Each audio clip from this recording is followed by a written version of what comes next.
السلام علیکم اسٹوڈنٹس، آج ہمارا جو اسلامیت کا چیپٹر ہے وہ ہے طہارت اور پاکیزگی۔ جو کہ آپ کے پیج نمبر صفحہ نمبر اسلامیت کی بک صفحہ نمبر 56 پر ہے۔ طہارت کے معنی و مفہوم۔ طہارت کے معنی ہے پالیدگی، میل کچیل اور گندگی سے پاک ہونا۔ یہ لفظ معنی کے اعتبار سے عام ہے۔ ان تمام اقسام پر طہارت کا لفظ استعمال کیا جاتا ہے۔ عربی میں طہارت کے مقابلے میں نجاست کا لفظ استعمال ہوتا ہے، جس کی معنی ہے پالیدگی، گندگی، میلا اور گندا ہونا۔ طہارت سے ہر قسم کی پاکی مراد ہے۔ اس میں جسم، لباس، قول یعنی کہ آپ بات چیت، فکر، آپ کی سوچ، خیال اور آس پاس اور ماحول، ان سب کی پاکی اور صفائی یہ سب آ جاتی ہے۔ طہارت بیٹا بیسیکلی عربی زبان کا ورڈ ہے اور اس کے معنی ہے میل کچیل اور گندگی سے پاک ہونا، یعنی کہ اپنے آپ کو پاک و صاف رکھنا، صفائی اور پاکیزگی۔ طہارت عربی ورڈ ہے اور طہارت کے مقابلے میں، عربی ورڈ کے مقابلے میں لفظ نجاست کا استعمال ہوا ہے، جو کہ نجاست عربی زبان کا ورڈ ہے، جس کے معنی آ جاتے ہیں گندگی یعنی کہ میلا کچیلا، یعنی کہ طہارت کے معنی ہو گئے صفائی اور پاکیزگی۔ عربی میں طہارت عربی زبان میں طہارت عربی زبان کا ورڈ ہے، گندگی اور صفائی اور پاکیزگی لغت یعنی کہ اردو میں اس کو جو ہے وہ اردو زبان کا ورڈ ہے۔ نجاست عربی زبان کا ورڈ ہے اور اس کی ضد یعنی کہ اس کے معنی جو ہیں وہ ہے گندگی اور میلا اور گندا ہونا۔ تو طہارت کے معنی ہو گئے صفائی اور پاکیزگی، یعنی کہ گندگی سے اپنے آپ کو پاک و صاف رکھنا۔ اور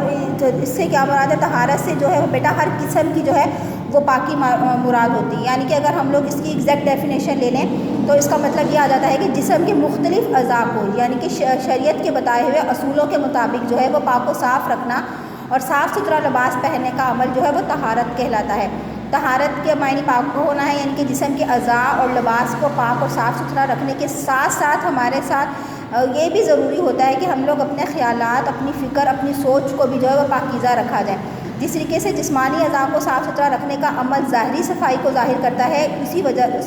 کی وجہ سے انسان کی شخصیت میں نکھار پیدا ہوتا ہے، اور خیالات جو ہے وہ اس کی پاکیزگی کا جو عمل ہے وہ روح کو پاکیزہ بنا دیتا ہے۔ تو لہٰذا طہارت جو ہے وہ ہمیں دونوں طرح کی صفائی کا درس دیتا ہے، جسمانی صفائی یعنی کہ جسم اور لباس کا بھی درس دیتا ہے، اور روحانی طہارت یعنی کہ فکر اور خیال، یعنی کہ ہر قسم کی پاکی سے مراد جو ہے وہ طہارت ہے۔ طہارت اور پاکیزگی کی اہمیت۔ اسلامی روایت اقدار زندگی کے ہر شعبہ میں نمایاں نظر آتے ہیں۔ دین اسلام میں ہمیں جو اصول اور ضوابط بتا دیے ہیں اس پر کاربند ہو کر ہمیں مثالی معاشرے کی بنیاد رکھ سکتے ہیں۔ یہی وجہ ہے کہ اسلام میں پاکیزگی و صفائی پر زور دیا گیا ہے اور اس کی اہمیت بھی بتائی گئی ہے۔ لباس انسان کا آئینہ ہوتا ہے، اگر صاف ستھرا ہوگا تو وہ ہر کسی کا مرکز نگاہ ہوگا، جبکہ میلے کچیل اور گندے لباس انسان کی شخصیت پر منفی اثرات مرتب ہوتے ہیں۔ جسم، لباس، گھر اور علاقے کو گندگی اور غلاظت سے پاک رکھنا ہم سب کا فرض ہے، کیونکہ یہ سب طہارت اور پاکیزگی کا حصہ ہے، اور طہارت اور پاکیزگی اللہ تعالیٰ کو بہت پسند ہے۔ اللہ تعالیٰ قرآن مجید میں ارشاد فرماتا ہے اور اللہ پاک رہنے والوں کو پسند فرماتا ہے۔ اب بیٹا یہاں پہ روایات جو ہے وہ روایت کی جمع ہے، جس کا مطلب ہے نقل شدہ۔ اقدار قدر کی جمع ہے، جس کا مطلب ہے قیمت یا قدر و منزلت۔ شعبہ، ہر طرح کا شعبہ، ہر طرح کی فیلڈ میں جو ہے وہ طہارت کو جو ہے اسلام میں یعنی کہ شریعت اسلام میں ہر شعبے میں جو ہے وہ طہارت پر جو ہے وہ بہت زیادہ زور دیا ہے، اور ایک اعلیٰ اور مثالی معاشرے کی بنیاد جو ہے وہ ہم صفائی اور پاکیزگی اختیار کر کے ہی جو ہے وہ ہم ایک عالی مثالی معاشرہ بنا سکتے ہیں۔ ظاہر سی بات ہے معاشرہ جو ہے وہ لوگوں سے وجود میں آتا ہے، ارد گرد کے ماحول سے، ارد گرد کے لوگوں سے جو ہے وہ معاشرے کی بنیاد ہوتی ہے۔ جب انسان اپنے لباس کا، اپنے ماحول کو، اپنے آپ کو پاک و صاف رکھے گا تو وہی ایک مثالی معاشرے کی جو ہے وہ ہم لوگ بنیاد رکھ سکتے ہیں۔ اب لباس جو ہے وہ انسان کی شخصیت یعنی کہ انسان کا آئینہ ہوتا ہے، انسان کی شخصیت کی پرکھ جو ہے وہ انسان کے لباس سے ہوتی ہے۔ اگر صاف ستھرا لباس ہوگا تو انسان جو ہے وہ اس شخص سے جو ہے وہ لوگ محبت بھی کریں گے، اس کو اپنا دوست بھی بنائیں گے، اس کے پاس اٹھنا بیٹھنا بھی پسند فرمائیں گے۔ اور اسی کے مقابلے میں اگر میلے کچیل اور گندے لباس جو ہوگا وہ ظاہر سی بات ہے اس سے انسان کی شخصیت پر منفی اثرات مرتب ہوں گے۔ جب لوگ اس سے نفرت کریں گے، اس سے دور رہیں گے، اس کے پاس نہیں آئیں گے، تو وہ جو ہے وہ ظاہر سی بات ہے انسان جو ہے وہ اس طرح سے اس کے جو شخصیت پر ہے وہ کچھ اچھے اثرات مرتب نہیں ہوں گے، وہاں سے انسان کی شخصیت پہ بہت برے اثرات مرتب ہوتے ہیں۔ تو لہٰذا جو ہے وہ ہم انسانوں کو چاہیے کہ لوگوں کو چاہیے کہ ہمیں چاہیے کہ ہم لوگ جو ہے وہ صفائی اور پاکیزگی کو جو ہے وہ اپنا اصول بنائیں اور اس پر جو ہے وہ سختی سے عمل کریں۔ نہ صرف اپنے جسم، لباس، گھر اور علاقے کو گندگی غلاظت سے پاک و صاف رکھیں، بلکہ اپنی سوچ، اپنی فکر اور اپنے خیال کو بھی جو ہے وہ اس کو اپنے آپ کو جو ہے وہ طہارت پر جو زور دیتا ہے اس کو بھی اپنی فکر اور خیال اور سوچ کو بھی جو ہے وہ ہمیں پاک و صاف رکھنا ہے، کیونکہ اللہ تعالیٰ جو ہے وہ طہارت اور پاکیزگی کو بہت پسند کرتا ہے، اور اللہ تعالیٰ پاک رہنے والوں کو جو ہے وہ پسند کرتا ہے۔ اب جو ہمارے پاس آ جاتا ہے آگے آ جاتا ہے طہارت اور پاکیزگی کی اہمیت کو اگر ہم لوگ مد نظر رکھا جائے تو اس میں بھی اسلام نے بڑی حکمت کہتے ہیں پوشیدہ چھپی ہوئی بات دنائی رکھی ہے اگر اور جسمانی طور پر پاک و صاف رہیں گے، گھر اور محلے کو صاف ستھرا رکھیں گے تو صفائی کا اثر ہمارے دلوں پر پڑے گا، ہمارا دل جو ہے بری عادتوں سے صاف ہونے کے ہمارا ظاہر کا اثر باطن پہ پڑے گا، اس کے ساتھ ساتھ بہت سی بیماریوں اور موذی امراض سے جو ہے محفوظ رہیں گے۔ پاکیزگی اور صفائی کو تو اس قدر اہمیت بتائی گئی ہے کہ نبی صلی اللہ علیہ وسلم نے ارشاد فرمایا ہے کہ طہارت یعنی پاکیزگی کا ایمان کا حصہ ہے۔ ہمارے پیارے نبی صلی اللہ علیہ وآلہ وسلم پاکیزگی اختیار کرنے میں اعلیٰ نمونہ تھے اور اپنی امت کو بھی جو پاک و صاف رہنے کا حکم فرمایا۔ اس سے آپ صلی اللہ علیہ وسلم کو معلوم تھا کہ جسمانی صحت کا دار و مدار صفائی اور پاکیزگی پر ہے، اور پاک و صاف رہنے کی وجہ سے دل جو ہے وہ دل و دماغ صحت مند رہتا ہے اور اچھی باتیں سوچ میں آتی ہیں جن کے ذریعے اللہ تعالیٰ کا قرب حاصل ہوتا ہے۔ اب یہاں پہ طہارت و پاکیزگی جو ہے انسان کی زندگی میں بہت زیادہ اہمیت ہے، کیونکہ انسان کی شخصیت میں نکھار صفائی ستھرائی اور جسمانی پاکیزگی سے پیدا ہوتا ہے۔ اسلام نے اب یہاں پر جسمانی طہارت کے ساتھ ساتھ ہمیں روحانی طہارت پہ بھی زور دیا ہے۔ جس طرح جسمانی طہارت میں ایک انسان کو اپنے جسم اعضاء کو پاک و صاف ستھرا رکھنا شامل ہے، جبکہ روحانی طہارت سے مراد خیالات کو جو ہے وہ صاف ستھرا پاکیزہ رکھا جائے۔ تو دونوں طرح کی جو ہے صفائی پر جو ہے وہ ہمارا جو دین جو ہے وہ ہمیں اس کا درس دیتا ہے۔ اگر ظاہر سی بات ہے اگر ہمارا ظاہر کا اثر جو ہے وہ ہمارے باطن پہ بھی پڑے گا، اگر ہمارا ظاہر صاف ستھرا ہوگا تو ہمارا باطن جو ہے وہ صاف ستھرا ہوگا۔ کیونکہ دلوں پہ کس طریقے سے اثر پڑتا ہے بیٹا کہ اگر آپ لوگ جس طریقے سے اپنی بدن کی صفائی کریں گے، اپنے لباس کو پاک و صاف رکھیں گے، باوضو رہیں گے، 5 غسل اور طہارت کا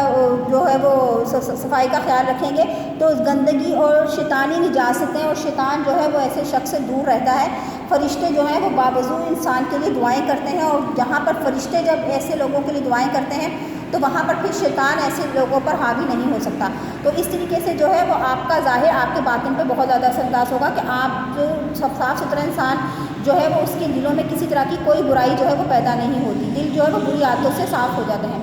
اور بہت سی بیماریوں سے بھی جو ہے وہ انسان محفوظ رہتا ہے۔ اب آپ صلی اللہ علیہ وآلہ وسلم نے جو ہے طہارت کو پاکیزگی کو جو ہے ایمان کا حصہ قرار دیا۔ اب دیکھیں بیٹا انسان جو ہے وہ 2 چیزوں کا مجموعہ ہے، قلب اور قالب۔ اب اور ایمان کا کامل درجہ ان دونوں چیزوں کی پاکی سے ہوتا ہے۔ اب دل کی صفائی اور پاکیزگی تو سچے خیالات سے ہوتی ہے کہ دنیا کا خالق ہمارا جو ہے وہ حقیقی اللہ تعالیٰ علیہ وسلم آخری نبی ہے وغیرہ وغیرہ۔ اگر دل ان سچائیوں کو قبول کر لیا تو انسانی ذات کا آدھا حصہ یعنی قلب دل جو ہے وہ پاک ہو گیا تو انسان نفس ایمان والا ہو گیا، یعنی کہ انسان جو ہے وہ نفس ایمان والا ہو گیا۔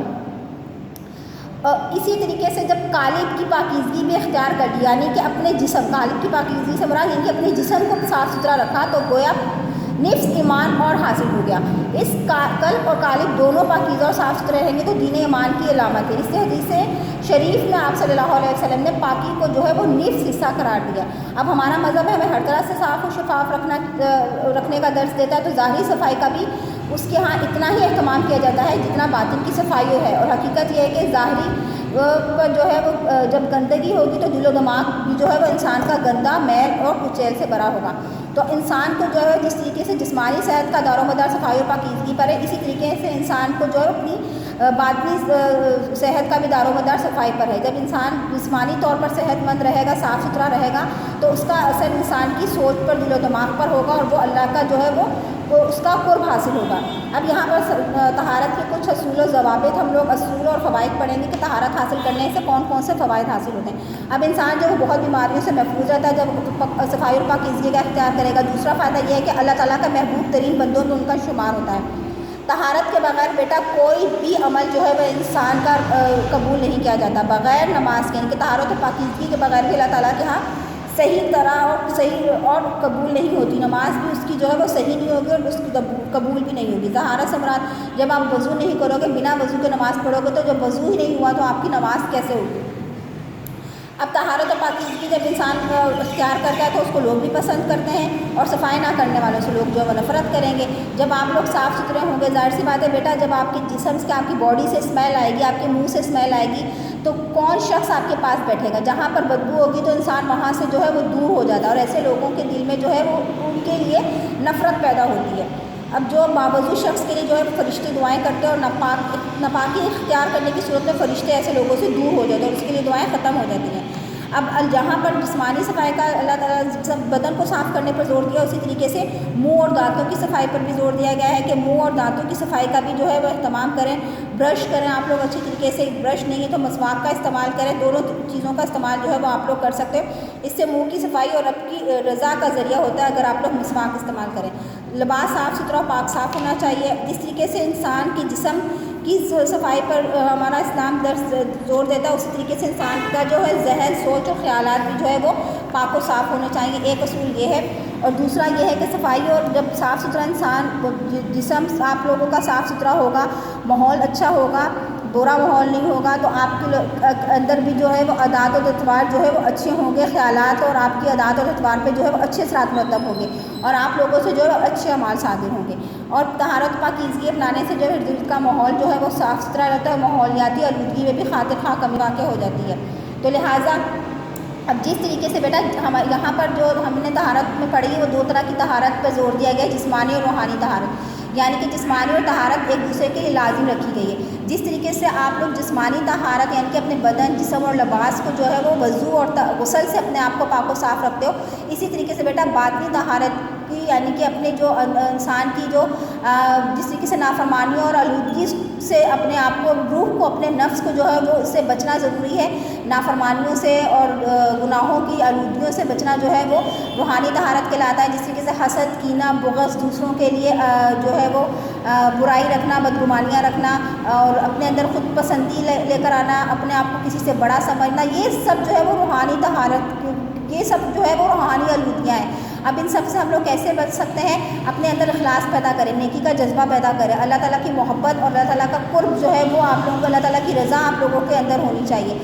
آپ لوگوں کے اندر دوسروں کا ہمدردی کا جذبہ ہونا چاہیے۔ جب یہ چیزیں ہوں گی تو وہاں پر حسد، کینہ، بغض جیسی آلودگیاں پیدا ہو ہی نہیں سکتی۔ تو روحانی طہارت حاصل کرنے کے لیے یہ ہے کہ ہم لوگ سچے دل سے جو ہے وہ توبہ کریں اور روحانی جسمانی طہارت کے ساتھ ساتھ روحانی طہارت کا بھی اسی طریقے سے اہتمام کریں، یعنی کہ اپنی روح کو، اپنے نفس کو جو ہے وہ پاک و صاف رکھیں۔ تو لہٰذا اس چیپٹر سے یہی سبق ملا ہے کہ طہارت اور پاکیزگی اور صفائی کا خاص طور پر خیال رکھیں، جیسے ہمارے نبی صلی اللہ علیہ وسلم نے اس کی تعلیمات دی، اور اس طریقے سے طہارت اور اس کے اوپر عمل کرنے سے، طہارت اور پاکیزگی پر عمل کرنے سے نہ صرف جو ہے آپ لوگوں کو دنیا میں کامیابی حاصل ہوگی بلکہ آخرت میں بھی جو ہے وہ کامیابی حاصل ہوگی۔ امید ہے کہ بیٹا طہارت اور پاکیزگی میں جسمانی اور روحانی طہارت کا جو ہے کانسیپٹ اچھے طریقے سے کلیئر ہو گیا ہوگا۔ آپ اس چیپٹر کو اچھے طریقے سے ریڈنگ کر کے اس کو لیکچر کو 2 سے 3 دفعہ سنیے گا۔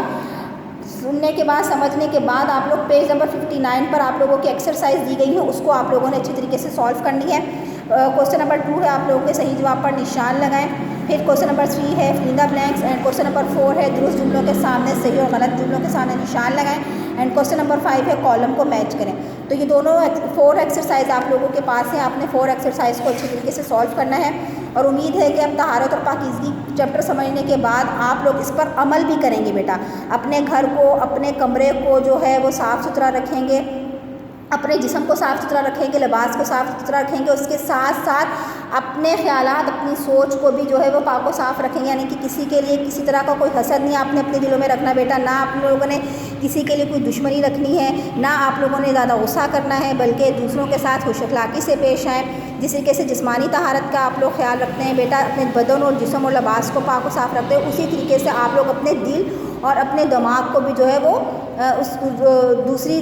نافرمانیوں اور گناہوں سے جو ہے وہ اپنے آپ کو اس چیزوں سے بھی بچائیں۔ اور امید ہے کہ پورا آپ لوگوں کو چیپٹر اچھے سے سمجھ میں آ گیا ہوگا اور آپ لوگ ان باتوں پر عمل بھی کریں گے۔ اوکے، شکریہ، اللہ حافظ۔